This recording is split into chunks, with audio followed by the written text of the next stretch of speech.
आपका फिर से स्वागत है डीएस नर्सिंग क्लासेस पे। जो पिछला वीडियो डाला था उसमें जो भी क्वेश्चन मिले थे स्टूडेंट से वो उनका सॉल्यूशन दिया था। फिर से कुछ क्वेश्चन आए हैं, उनका सॉल्यूशन देखते हैं। आप भी अपने जो भी आपको याद हो वो क्वेश्चन मैच कर ले। अगर आपने वही किया है तो आप आपके हिसाब से नंबरिंग जो भी काउंटिंग कर रहे हो वो कर ले। तो यहाँ क्वेश्चन है, a female after 2 week of delivery complaining severe and continuous vaginal bleeding, what will be the possible cause behind this? एक फीमेल है, 2 वीक हो चुके हैं डिलीवरी को, फिर भी कंप्लेनिंग है severe and continuous vaginal bleeding की, मतलब लगातार सीवियर और कंटिन्यूस वेजाइनल ब्लीडिंग हो रही है। तो इसके पीछे कौन सा कारण हो सकता है? ऑप्शन ए है आपके सामने retained placenta, option B primary PPH, option C uterine rupture, option D none of them. Option देख लेना, ऑप्शन ऊपर नीचे हो सकते हैं, कोई ऑप्शन शायद एग्जाम में ना हो लेकिन क्वेश्चन ऐसा ही था आपके। तो जो ये कंडीशन है ये सेकेंडरी पीपीएच को शो कर रही है, सेकेंडरी पीपीएच। और जो सेकेंडरी पीपीएच का कोज होता है वो आपको पता होगा, रिटेंड प्लेसेंटा होता है। जब भी कोई टिश्यू प्लेसेंटा के या रिटेंड कोई टिश्यू रह जाता है फीटस का, या उसकी कोई भी प्लेसेंटा का टिश्यू रह जाता है, उस कंडीशन में लगातार डिलीवरी के बाद में भी ब्लीडिंग होती रहती है। और सेकेंडरी पीपीएच का कॉमन कोज है retained placenta, sorry retained tissue, retained placental tissue कुछ भी हो सकता है। किसी प्रकार का टिश्यू अगर यूट्रस में रहता है तो कंटिन्यूस ब्लीडिंग हो सकती है। तो एक सेकेंडरी पीपीएच की कंडीशन है और ऑप्शन ए राइट होगा इसका। दूसरा क्वेश्चन था आपके, आइडेंटिफाई द गिवन इमेज।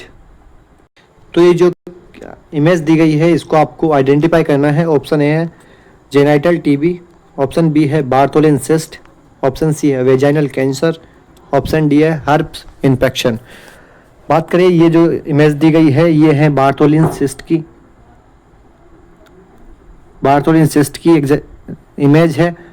और आपको याद रखना है बार्थोलिन सिस्ट को ट्रीट करने के लिए कौन सी सर्जरी करते हैं। तो इसके लिए करते हैं मर्सुपिलाइजेशन, मर्सुपिलाइजेशन सर्जरी करते हैं टू रिमूव बार्थोलिन सिस्ट। तो ये जो इमेज आई थी आपके ये बार्थोलिन सिस्ट की थी। अपने आंसर भी कमेंट करो आपने किस कोई अगर आपने दूसरा कोई ऑप्शन सही किया है तो वो बताओ आप। और जो भी क्वेश्चन आपके हैं वो भी आप कमेंट बॉक्स में कमेंट करो। नेक्स्ट क्वेश्चन, एक क्वेश्चन आया था आपके, एक क्वेश्चन था who is the missile man of India. ये क्वेश्चन नॉरसेट 8 एंड नॉरसेट 9 दोनों का क्वेश्चन है। नॉरसेट 8 में भी एक क्वेश्चन आया था। तो इसका आंसर होगा आपके डॉक्टर एपीजी सॉरी ये बी गलत लिखने आ गया यहाँ पे, एपीजी अब्दुल कलाम। ये जो आपका ऑप्शन था वो ये वाला सही होने वाला है इस क्वेश्चन का, डॉक्टर एपीजे अब्दुल कलाम। वो is the India's first state, first कौन से स्टेट की सबसे पहले कौन से मतलब इंडिया के किसी भी स्टेट की लेडी गवर्नर कौन थी? तो इसका ध्यान रखना है, Sarojini Naidu. Sarojini Naidu first lady governor थी इंडिया के किसी भी स्टेट की। तो आपको ध्यान रखना, इसका आंसर भी ये होने वाला है, आपके ऑप्शन में होगा ये। तो ये इसका राइट आंसर जाएगा सरोजनी नायडू। नेक्स्ट अगर अपन बात करें इसमें, आप कमेंट करो अपने अपने क्वेश्चन, कोई अगर क्वेश्चन छूटा हो, किसी में ऑप्शन गलत लिखे हो मैंने, कोई और भी क्वेश्चन हो तो वो आप कमेंट करो ताकि उनके भी सॉल्यूशन निकाल सके। क्वेश्चन आया था ऐसा कि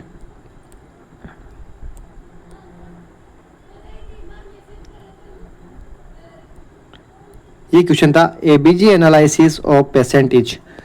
एक एबीजी एनालिसिस है पेशेंट का, पीएच है 7.55 जो कि नॉर्मल होती है 7.35 से 7.45, मतलब एल्कोलोसिस की कंडीशन है ये। PaCO2 है 28 जो कि नॉर्मल है। SCO3 है 22, सॉरी SCO3 है नॉर्मल एंड PaCO2 35 से 45 होता है जो कि है लो। तो यहाँ आपके जो क्वेश्चन है इसमें pH इंक्रीज है, PCO2 डिक्रीज है, SCO3 नॉर्मल है। तो जो इसमें आंसर सही होगा वो आपके रेस्पिरेटरी का आंसर सही होगा। जो कंडीशन है वो अनकम्पनसेट है और रेस्पिरेटरी एल्कलोसिस की कंडीशन होगी। ऑप्शन बी राइट होने वाला है इस क्वेश्चन का, क्योंकि मैंने जो पूरा एक एबीजी का सेशन ले रखा है इसी यूट्यूब चैनल पे, वहाँ से ये क्वेश्चन और जितने भी आपके एबीजी से क्वेश्चन आए हैं वो सारे वहीं से आए हैं। तो वो सेशन आप ज़रूर देखिए, इम्पोर्टेंट सेशन था वो। मैंने एग्ज़ाम के दृष्टिकोण से ही वो सेशन लिया था और सब बातें दिखाई गई है। कब पीएच कम होता है तो मेटाबॉलिक कंडीशन में क्या होता है, रेस्पिरेटरी में क्या होता है, कब अनकम्पनसेट, कब कंपनसेट, कब पार्शियली कंपनसेट, ये सारा उस सेशन में बताया गया है। तो इस क्वेश्चन का आंसर आपके जाएगा option B, uncompensated respiratory alkalosis. Next question था आपके, ऐसा कोई क्वेश्चन आया हुआ, which Indian state has the largest coastal area. कौन सा इंडिया का स्टेट सबसे ज़्यादा कोस्टल एरिया रखता है। Option A Maharashtra, option B Odisha, option C Arunachal Pradesh, option D Gujarat. तो सबसे बड़ा कोस्टल एरिया रखने वाला राज्य है गुजरात। ऑप्शन डी इसका राइट आंसर होगा। इसके अलावा जो क्वेश्चन थे, एक ऐसा क्वेश्चन देखने का मिला आपके, which route used for PPD purified protein derivative in Mantoux test. जब भी माउंटेक्स टेस्ट करते हैं तो उसमें पीपीडी जो इंजेक्ट करते हैं वो किस रूट से करते हैं, ये क्वेश्चन था। Option A subcutaneous, option B intramuscular, option C intradermal, option D intravascular. तो आपको पता होगा माउंटेक्स टेस्ट इंट्राडर्मल रूट से किया जाता है, जो कि फोर आर्म पे किया जाता है। फोर आर्म पे किया जाता है, इंट्राडर्मल किया जाता है। तो option C is right.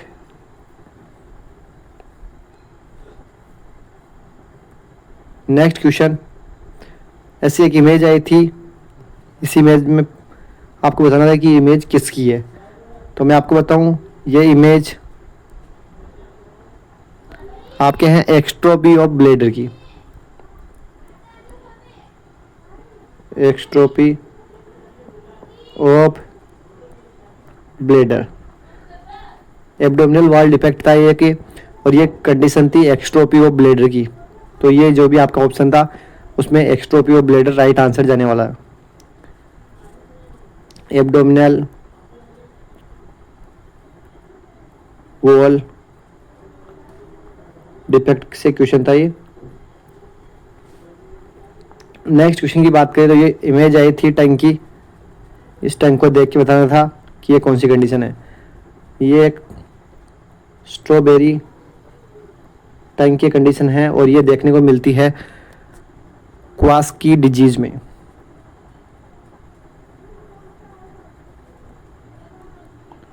Kawasaki disease में देखने को मिलती है ये कंडीशन, जिसे हम स्ट्रॉबेरी टंग कहते हैं। नेक्स्ट क्वेश्चन था, ये इमेज आई थी आपके मॉनिटर की, जिसमें आपको बताना था कि कंडीशन कौन सी है। तो ये क्वेश्चन भी मैंने करवा रखा है मेरे यूट्यूब चैनल पे। यह कंडीशन है एसवीटी की, सुप्रा वेंट्रिकुलर टैकीकार्डिया की कंडीशन है। इसके अलावा एक क्वेश्चन और था जो रीजनिंग से था कि सबसे पहले जो भी कोई व्यक्ति है वो नॉर्थ में चलता है 5 किलोमीटर, उसके बाद में ईस्ट में चलता है 3 किलोमीटर और वापस 5 किलोमीटर साउथ में चलता है। अब बताना था आपको कि उसके इनिशियल पॉइंट से अब वो कितनी दूरी पे है। तो इसका आंसर आपके जाने वाला है 3 किलोमीटर। इसका आंसर 3 किलोमीटर होगा। एक और जो क्वेश्चन आपके था, इसका आपके फंडामेंटल ऑफ नर्सिंग का, तो वो था ड्रग कैलकुलेशन से। ड्रग कैलकुलेशन से एक क्वेश्चन आया था जिसमें आपके दी हुई थी 15 माइक्रोग्राम पर मिनट के हिसाब से आपको हेलोपेरिडोल देनी थी। जो कि डोज ये थी और आपके पास थी 50 mg पर 500 ml।